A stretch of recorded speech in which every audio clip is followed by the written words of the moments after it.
दोस्तों ऐसा हुआ है जिसे साबित हो चुका है कि ट्राइबल चीफ कहीं ना कहीं डब्ल्यूडब्ल्यूई का अहम पार्ट बन चुके हैं एंड लोगों की बात में दम है जो कि कह रहे हैं नो रोमन नो डब्ल्यूडब्ल्यूई। नमस्कार दोस्तों, मेरा नाम है गौरव, आप देख रहे हैं WIG। आज दिन की दोस्तों दूसरी वीडियो रहने वाली है जिसके अंदर दोस्तों हम बहुत सारी अपडेट्स के साथ साथ बात करेंगे ट्राइबल चीफ रोमन रेंस के डिपार्चर के ऊपर और साथ साथ रिटर्न डेट के ऊपर भी। तो सबसे पहले दोस्तों हम बात कर लेते हैं इस वक्त की बिगेस्ट न्यूज की। तो गाइस वो हमारी जुड़ी हुई है दोस्तों जेकब फाटू से।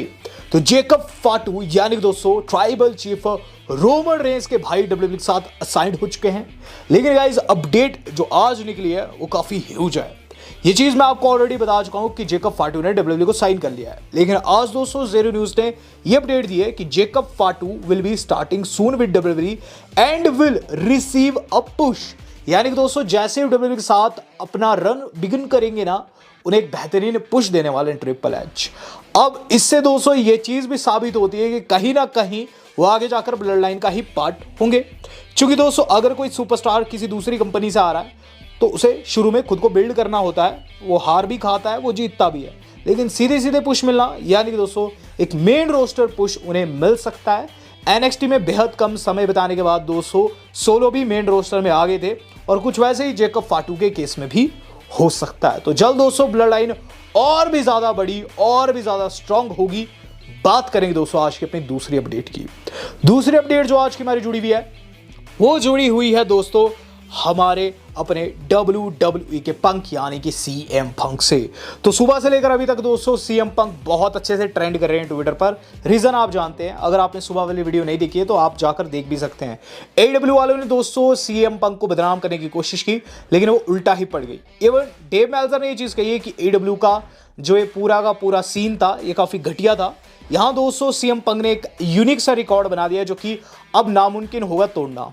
CM Punk has become the first ever wrestler to appear on WrestleMania Raw and even AEW Dynamite in the same week। तो सेम वीक दोस्तों वो तीनों ही शो में फीचर हुए हैं। रेसलमेनिया के अंदर दोस्तों आप जानते हैं उन्होंने ड्रू मैकिंटायर को नुकसान पहुंचाया और उसके बाद रॉ के अंदर वो अपीयर हुए फिर से दोस्तों मैकिंटायर के लिए। और AEW के अंदर दोस्तों आज उनकी एक फुटेज एयर हुई है जो कि आप भली भांति जानते भी होंगे अगर आपने मेरी सुबह वाली वीडियो देखी होगी। तो CM पंक इकलौते ऐसे सुपरस्टार बने जो कि सिर्फ एक हफ्ते के भीतर 3 अलग अलग शोज में अपीयर होते हुए नजर आए हैं और मेरे हिसाब से वही रहने भी वाले हैं इन फ्यूचर, क्योंकि ऐसा करना बहुत मुश्किल होगा। हम बात करेंगे दोस्तों इस अगली न्यूज की। तो गाइस कोडी रोड्स के लिए उनके भाई का रिएक्शन आ चुका है। जी हाँ दोस्तों, कोडी रोड्स के भाई यानी कि डस्टिन यानी कि गोल्डस्ट दोस्तों आज कमेंट किए हैं अपने भाई की विक्ट्री के ऊपर। और गाइस ये जो कमेंट है ये कभी हार्ट वार्मिंग है, तो काफी हार्ट वार्मिंग कमेंट है। लिखे हैं I love you brother, now your story begins, Congress champ. तो उन्होंने दोस्तों अभी तक कोई भी टिप्पणी नहीं की थी भाई की विक्ट्री के ऊपर। इवन दोस्तों बताया ये जा रहा था कि इनामी अवेलेबल थे लेकिन रिस्ट्रिक्शन होने की वजह से दोस्तों वो नीचे रैंप पर नहीं आ पाए। लेकिन यहाँ दोस्तों जो उनका कमेंट है कहीं ना कहीं कोडी को पसंद जरूर आ रहा होगा। अपने पिता के सपने को दोस्तों कोडी रोड्स ने पूरा किया। इवन गोल्डस्ट भी नाकामयाब रहे दोस्तों अपने पूरे रन में WWE के। तो कोडी कहीं ना कहीं छोटे होते हुए भी दोस्तों एक बड़े का रोल निभा चुके हैं और पिता को दोस्तों कहीं ना कहीं वो प्राउड फील करवा रहे होंगे जहां भी उनके पिता होंगे इस वक्त। हम बात करेंगे दोस्तों अपने डाइजैक की। तो डाइजैक दोस्तों ट्रोल करने में पीछे नहीं है और मैकिंटायर एंड डाइजैक के बीच में अगर बातचीत हो ट्विटर के ऊपर तो मजा ही कुछ और हो। तो कुछ ऐसे दोस्तों शुरू भी हो सकता है, दोनों के बीच में दोस्तों कंट्रोवर्सी हो सकती है ट्विटर के ऊपर। क्योंकि ड्रू ने दोस्तों एक ट्वीट किया था, वो लिखे थे F*C के आप मतलब जानते हैं इसका। ये चीज़ दोस्तों ने रेसलमेनिया की ड्यूरिंग की थी जब वो अपना मैच जीत गए थे। अब इस पर दोस्तों रिएक्शन आता है डाइजैक का और डाइजैक लिखते हैं Seth Rollins we can say fuck now. यानी कि दोस्तों कहीं ना कहीं मौज काट रहे हैं ड्रू मैकिंटायर की, ये बात कहते हुए कि उस वक्त तो तू काफ़ी खुश हो रहा था लेकिन अब तुझे वाकई में स्टार लग चुका है। क्योंकि आप जानते हैं कैसे उनके साथ आगे होता है, कैसे दोस्तों उन पर कैश इन होता है, इतनी जल्दी दोस्तों टाइटल लूज कर जाते हैं। तो कहीं ना कहीं ड्रू मैकिंटायर से एक बड़ी गलती होगी कि गाइज वो रुके और गाइज उन्होंने CM पंक के रिएक्शन का इंतजार किया। अब गाइज बात कर ली जाए इससे अगली न्यूज़ की। तो गाइज वो हमारी जुड़ी हुई गाइज कोडी रोड्स के टाइटल लूज करने से। तो एक अजीब सी फैन थ्योरी दोस्तों निकलकर सामने आ रही है और गाइज ये फैन थ्योरी कहीं ना कहीं सीना एंड कोडी की टाइटल रन से जुड़ी है। तो दोनों की title run same to same है।